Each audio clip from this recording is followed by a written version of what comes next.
Everybody's got a story, you just have to listen. Oh, I'm Joe Pardavila, and this is Good Listening. And my wife likes to joke that I'm a bit of a bullshitter, and I will tell you, there's one thing I don't bullshit about, and that's cars. And that's because I don't know anything about them. I know how to start my car. I know that there's a sticker in my windshield that says when to go take it for an oil change, but outside of that, I don't know anything. Professionally, F1, NASCAR, Indy, I don't know zilch about it.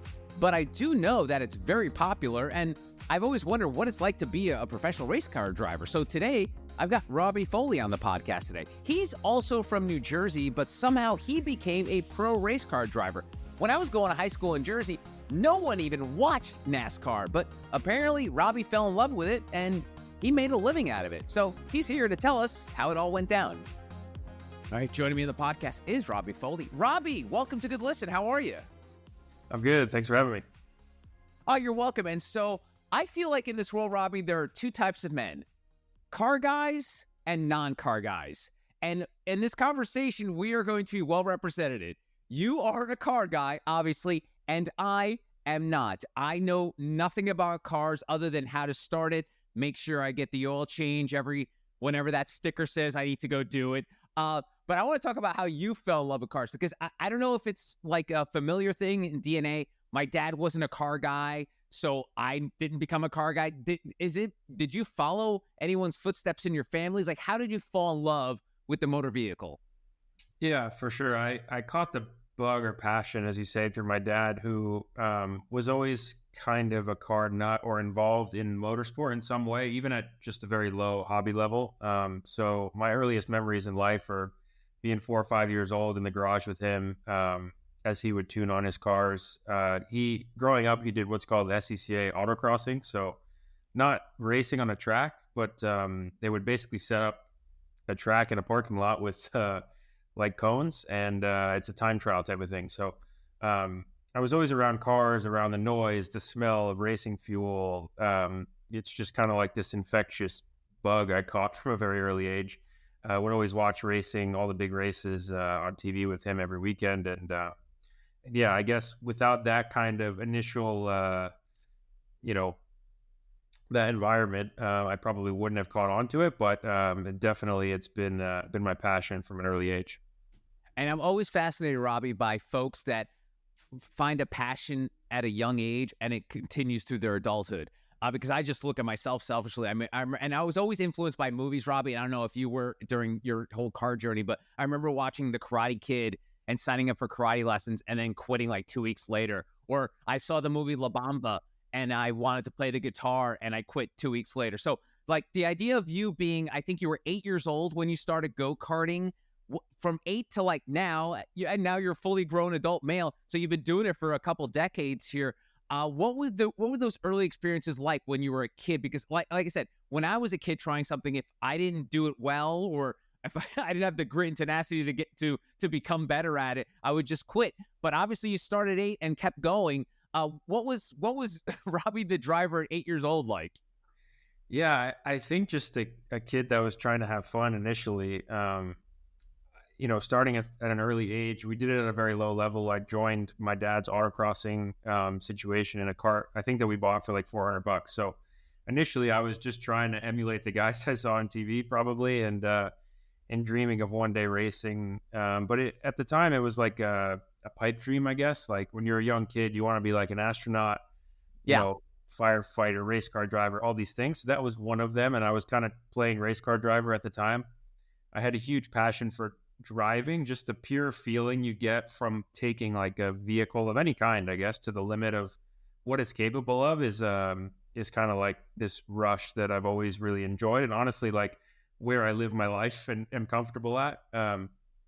So from, I guess, the time I probably started driving motorized things at like 5 or so, and then basically to mimic what my dad did in the SCCA, I had to be 8. That was the minimum age. So I think we bought the go-kart when I was probably 6 or 7. I sat in it a lot in the garage until I was finally allowed to drive it. So yeah, I think when you're that young, you're just kind of finding your way. I was easily obsessed with things. Like same with, I played baseball. I had what's called a hit away. And the backyard. It ties to a basketball hoop, and you just wail on this thing, and it spins around the hoop, comes back, and that's your batting practice for the day. But I from an early age, I was an adopter of the 10,000 hour rule, whatever you're going to do. So I was Yeah. obsessed. That's awesome. And to mix metaphors here, it wasn't all smooth sailing because you had an accident when you were 14 that pretty much put pardon the pun, put the brakes on your racing dreams because you essentially had to go cold turkey and stop, right? Yeah, it was kind of an interesting timeline. So, as you say, I started in go karts when I was 8. Again, like totally hobby level, not serious. Um, I did it until about 12 years old, and then I, in racing, have an unfortunate height advantage or disadvantage where when I was 12, I was like over 6 feet tall and I didn't fit in the thing anymore. So I went back to, or I pursued baseball and football more seriously. I still was incredibly passionate about racing, but I didn't fit in my go kart anymore. And yeah, the accident was a bad left leg injury playing football my freshman year of high school, where I broke my tibia, my fibula, my ankle, tore my ACL, LCL, PCL, and have still to this day what's called perennial nerve damage, which causes foot drop. So I didn't walk for about a year and a half. That definitely put a stop to anything I was doing at the time, specifically baseball, football.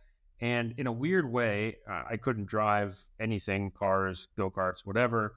But in a weird way, that was the catalyst to like pursue my dream in a way, because I kind of was on this path of like, I'm kind of a bigger kid. I was pretty good at football and baseball. Maybe I would, continue this in high school and play at some level in college and do my thing and grow up, whatever. So this was definitely the hardest time in my life, but equally now I look back on it as, the catalyst or the reason I'm here today. So it's been turned positive, let's say.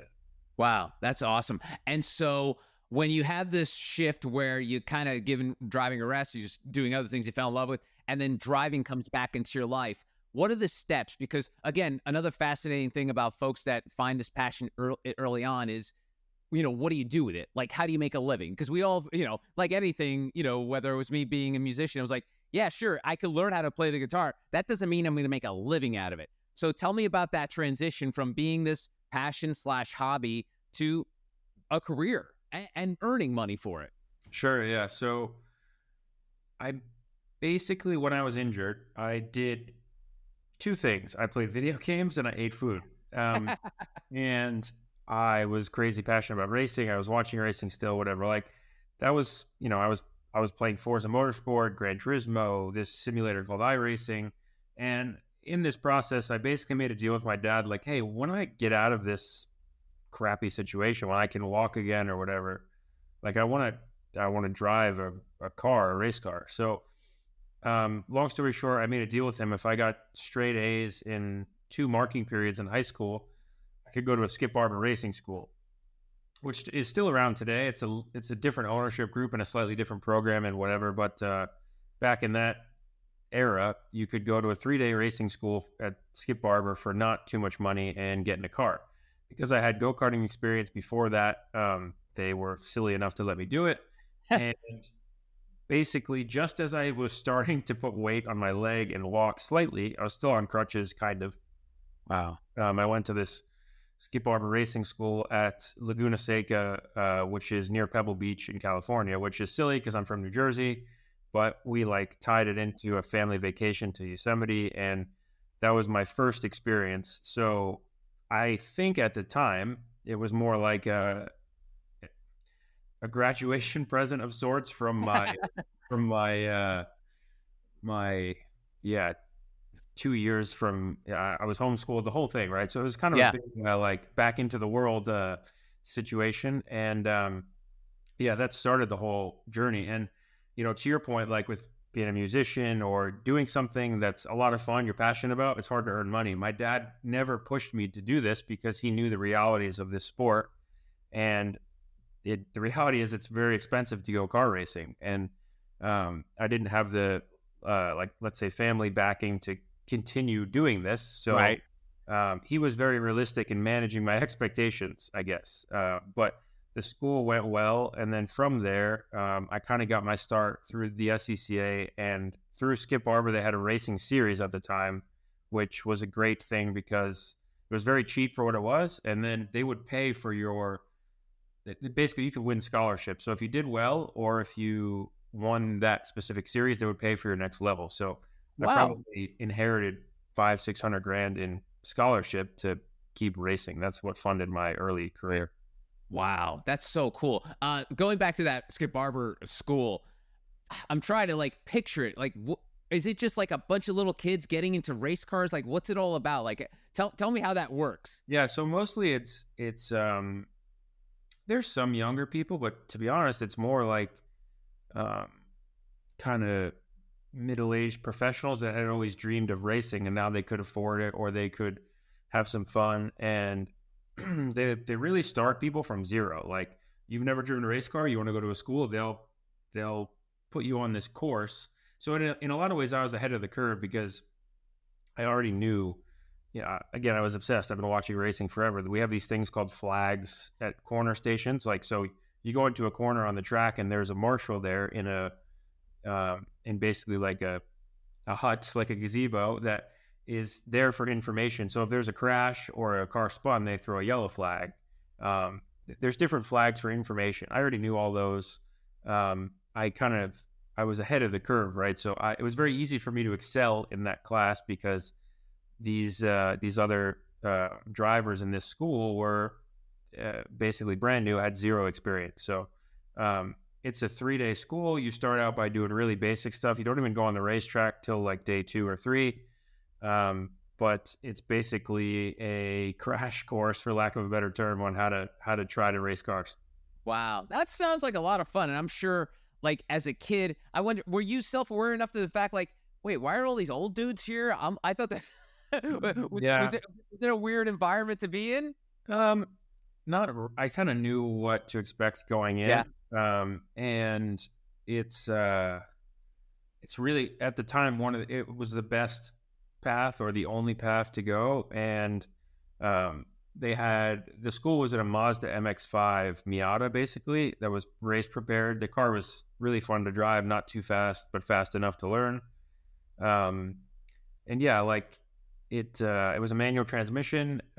So like the people driving there had, enough experience to be able to drive a stick shift and stuff like that. So yeah, it was a little odd, and I was definitely no athletic specimen at the time because I said I ate a lot of food and played a lot of video games. I gained like 100 pounds after I got hurt, so I was in really good shape playing football. You know, practice 2 a day, whatever. You could eat what you wanted, and then you stop moving, and then the weight comes on quick. So at this point, I was still really large, and I barely fit in the car. So I think it surprised a lot of people. Like, what is this 300-pound kid doing driving a car? But it Wow. was yeah, it was an interesting experience, but a great learning experience. I still see some of the guys that were teaching that school, my first one, just around the community. So it's pretty cool. Oh, that is awesome. All right, so we do have a couple things in common. I too was a fat kid when I was a teenager, but I'm also from New Jersey, and we're different parts of Jersey. And for folks who don't know anything about the Garden State, they feel like the New Jersey is like this monolith. It's all the same, like every community. But Bobby, you know, and I know there's the argument of what's Central Jersey, what's Northwest Jersey, what's so I will say I'm an elitist. I'm from Northeast New Jersey, born and raised in Jersey City, 10 miles from Midtown Manhattan. So anything south of Newark to me was South Jersey, and anything west of Wayne, New Jersey was the boonies. You were what I would consider the boonies, Randolph, New Jersey. Uh, Yeah, right. and I'm trying to think, like most people that come from Jersey. I mean, we're a proud state. We've created a lot of artists, you know, Frank Sinatra, Jack Nicholson. But race car drivers, are there any others from Jersey, Robby? There's very few. There's a kid I race against from South Jersey, from like the shore. But that's really about it. And now to your point, like New Jersey is a very diverse place. It gets a bad rap for different reasons. But yeah, Yeah. I'm kind of the same as you. Anything south of Newark. I wasn't a big Jersey Shore kid growing up because I was always playing sports. But yeah, racing is not, there's not a lot of tracks. There are some, but not a ton. And it's not a huge culture, especially like my generation. There were very few kids into cars in my school or high school. It just wasn't a big culture per se. But yeah, there's not many drivers from New Jersey. Yeah, it's fun. I was curious because and it's funny you talk about the culture of it. Like, I don't think I knew of any kids that were into, NASCAR or anything like that. It was the basics, baseball and football. So tell me about now being a professional at this, because now you're fully grown. I think you're 27 now, or Just 28. turned 28. Yeah. Happy birthday. You're 28 years old. What's the longevity like in this business? Is it like football, or where it's like a shorter shelf life? Is it baseball where you could do it for like 20 years if you wanted to? What is the, now that you're in the mix, you're like, how, does your body tell you like, man, I don't know how much longer I could sit in this goddamn car and drive around fast all the time? Like, what is that like? Give us a little understanding in terms of like the longevity of a career in racing. Yeah, I think a lot of it is how motivated you are to continue. Like I have a teammate, friend, and a BMW colleague who's 56. He's definitely on the extreme end. Like he's a 56-year-old going on 18. Like he still lives his life like he's a young kid. He's an awesome guy. That's an anomaly. I would say it really depends on your motivation. I've seen a lot of drivers, older colleagues of mine, they have kids, have families, they want to move on to other things. They want to be present in their children's lives, and racing involves a lot of traveling. That's definitely should be said. So I think it depends on personally. Like there's uh, no real rhyme or reason to why somebody would slow down. It's either a personal choice, or as you get older, people lose certain, natural abilities, or just certain skills that you need, like reaction time, your eyes are super important, things like that. So I think it's more in line with probably baseball, where you can go, into your 40s if you wish to, even into your 50s, maybe at the top highest level. Most, I would say, I feel like I'm in the prime, or I'm getting into, I have enough experience now where I've seen a lot of scenarios, but I also am still young, where I have youth on my side. So, I don't know if there's really a prime, but I would say, late 20s through late 30s maybe is a prime, but I know plenty of guys in their 40s that are still really good, and a lot of younger guys that are really good. So I think it depends on how motivated you can stay to do the training, and to stay with it. There is a lot of kind of training involved that's very demanding in terms of how to keep your body at a high operating level to and it's like repetition. Like driving a lot is what helps, but you have to train enough to keep your body at like a high state of alertness just to deal with the car at a high speed. So as long as you're motivated to do that, I think you can do it in for almost as long as you want, to an extent. Good for you.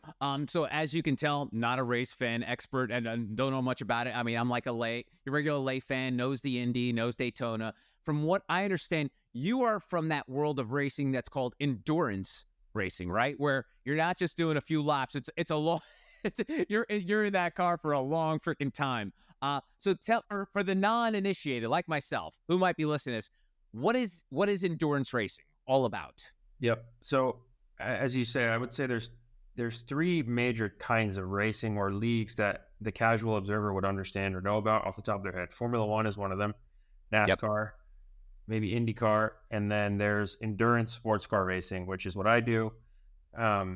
Races like the Le Mans 24 hour in France, that's probably the biggest well-known one, Rolex 24 at Daytona, Spa 24 hours in Europe. So these are longer races where manufacturers like BMW, in my case, I drive for BMW, Chevrolet, Aston Martin, Porsche, Ferrari, Lamborghini, they compete with more of their road-based cars or road-based technologies. And actually the sport started as a proving ground for new technology. So like the brake disc, for example, was created in racing. They used to be what's called a drum brake. So like the brakes on your car were first tested at Le Mans back in whenever that was, the 60s or whatever.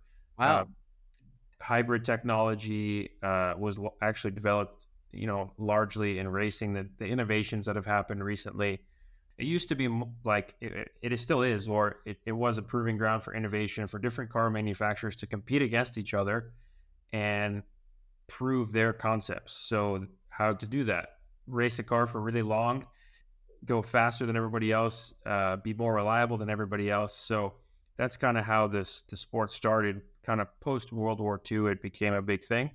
Um, and yeah, so the races I do range from 90 minutes being the shortest to 24 hours. And in the 24-hour races, we have 3 to 4 drivers, and you're doing between 2 and 3 hours on driving, and then you have between 2 and 6 hours of rest. And it's kind of like a relay race, basically. And yeah, the manufacturers are heavily involved, whereas other kinds of racing, it's a different format. But manufacturers like BMW are here to prove concepts and compete against the other big manufacturers. That's so cool. And for folks that saw the movie a few years ago, Ford versus Ferrari, that took place in Le Mans, and it was all about the Ford getting involved in this whole 24-hour race. And it looked, back then, I'm sure is a lot harder than it is now. The technology is better, it's safer.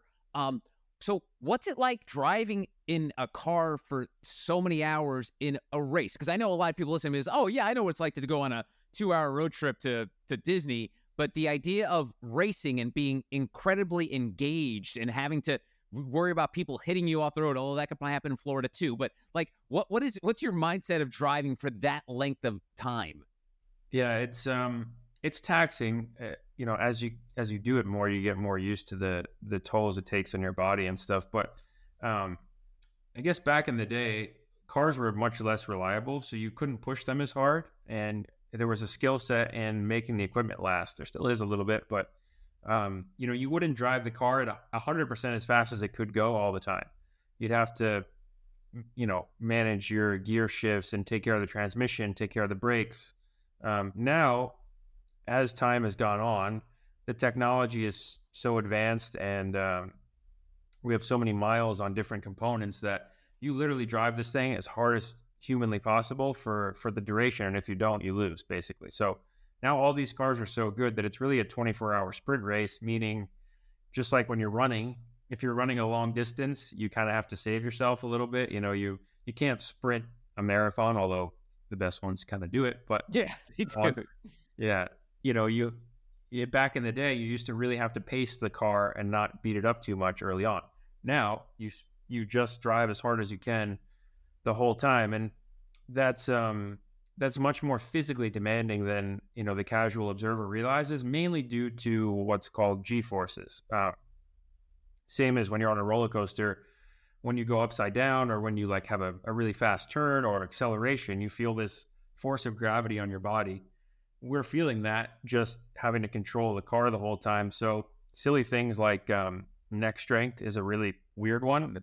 You look very silly in the gym training your neck, but that's one of the things in the car that's not kind of strapped down. Like we have a 6-point harness, so your body is kind of strapped into the seat, although you need a lot of core strength to sort of hold yourself up. Your neck, there's nothing you have this helmet on, and the helmet's they're very light, but it's probably 4 or 5 pounds. If you're traveling through a corner at 3 Gs, that's 3 times 5-pound helmet plus the weight of your head. Wow. So it actually, at certain moments, it spikes to like holding up, quite a lot of weight. So then doing that for 3 hours straight at different tracks, you end up with a really strong neck that doesn't have good mobility. Well, it's funny you said that, because I again, trying to find comparisons between you and I. When I drive from Charleston, where I live now, to back my hometown of Jersey, after a few hours, my neck is stiff as hell. So now that you're talking about, so can you share any of those neck exercises that can help you? I'm doing that drive in a little while. Like, what do these neck exercises look like? Yeah, so I have a couple of different ones, and honestly, luckily now I drive so much that I don't have to train it too much, because in the car just do that. I went from basically driving this Miata to LMP3 prototype, which looks like a Formula One car with fenders, and it's really, really fast.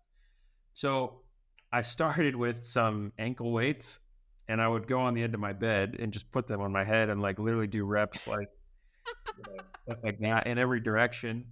The difficult thing is it's easy to train one specific muscle at a time, but when you like turn into a corner and your head goes like this, it's you're like trap, your upper shoulder, your neck, everything. So it's almost impossible to train effectively your neck.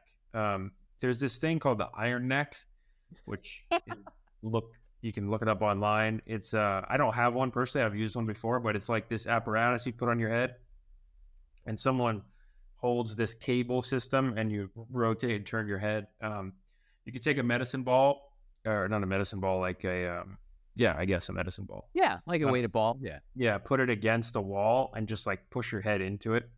Bands are very popular. Like you tie a band around like a squat rack or something, and then do weird movements with your neck. To a lot of it is high reps just to tire your muscle out, But I do this fitness baseline test every year in Italy with BMW, and the output numbers that our neck muscles can do are ridiculous. In sports car racing, you don't even have to have the strongest neck.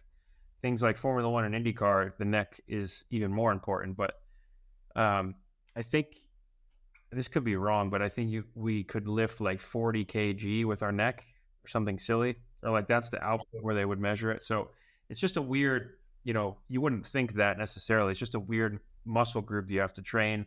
Your legs are very important, or your whatever you're going to brake with, whichever leg you're going to brake with, because our brake system has no assist. So in your street car, when you press the pedal, it feels like a little bit spongy, and there's a vacuum assist to help you ramp up the pressure. We don't have any of that, so it's pure hydraulic force, and you press with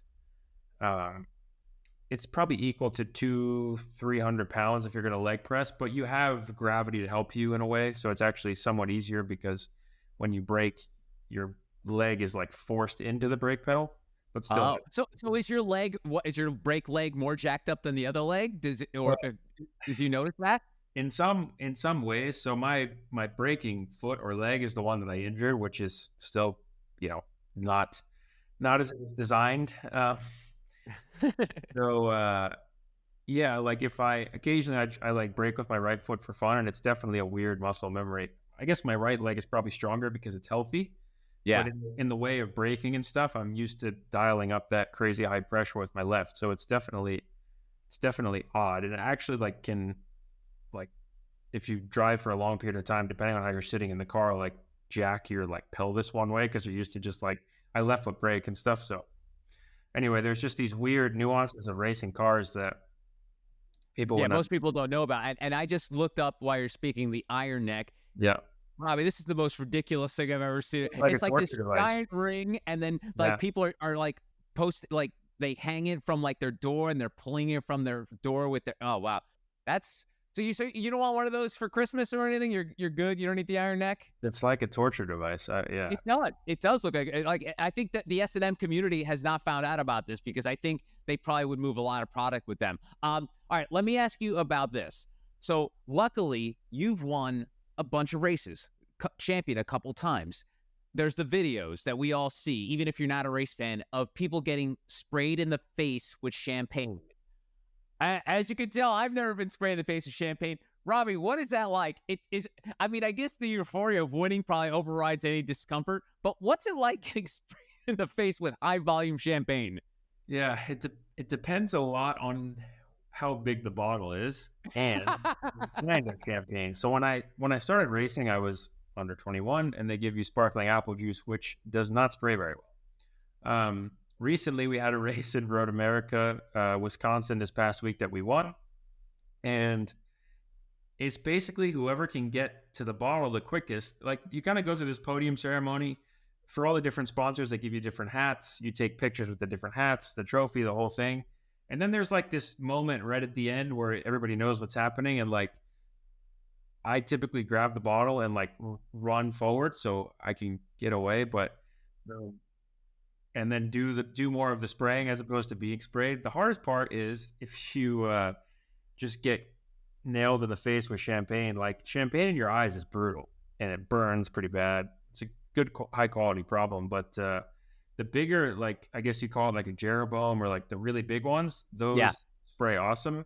The little bottles, just spray very short and that's over. So, um, So have you ever been, Robbie, where you're like, you don't know what bottle's coming, and then all of a sudden you see a guy come out with like a 5 gallon bottle, yeah, Jimmy, you're like, holy shit, I'm gonna get blasted here. yeah. So a a cool trick is like with one of those, you smash it on the ground, and then it creates like you try to like load it up a little bit, and then just literally smash it on the ground, and it creates this huge geyser effect.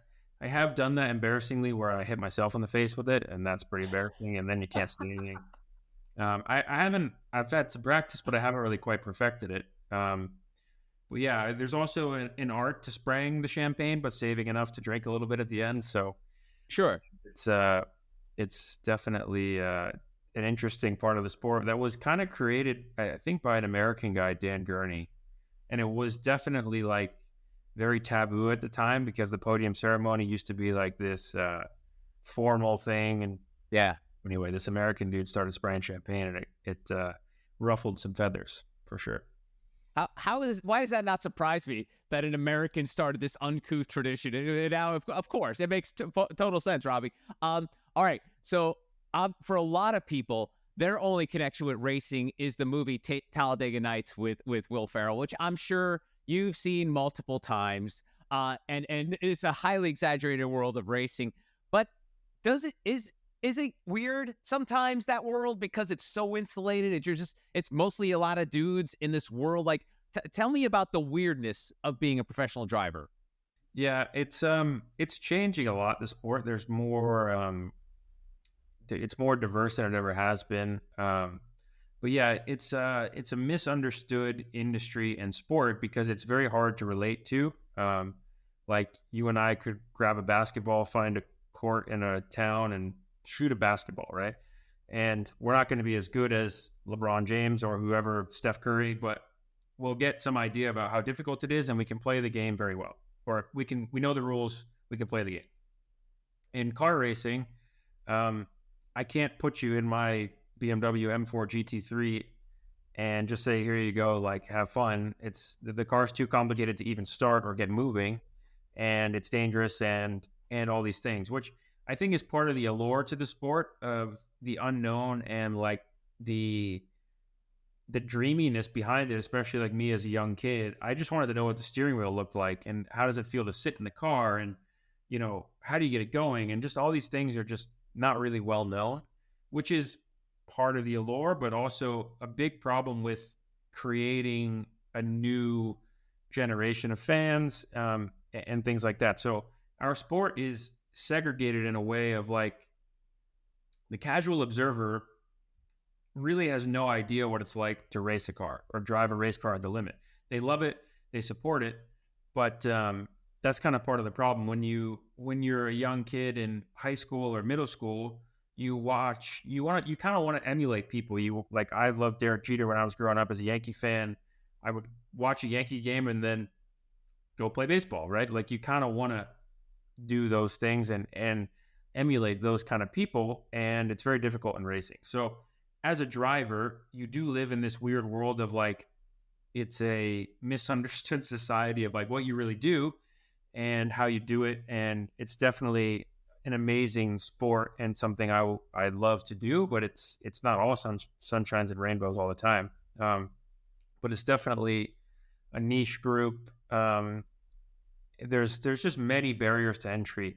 Money is probably the biggest one. Money and just that unrelatable.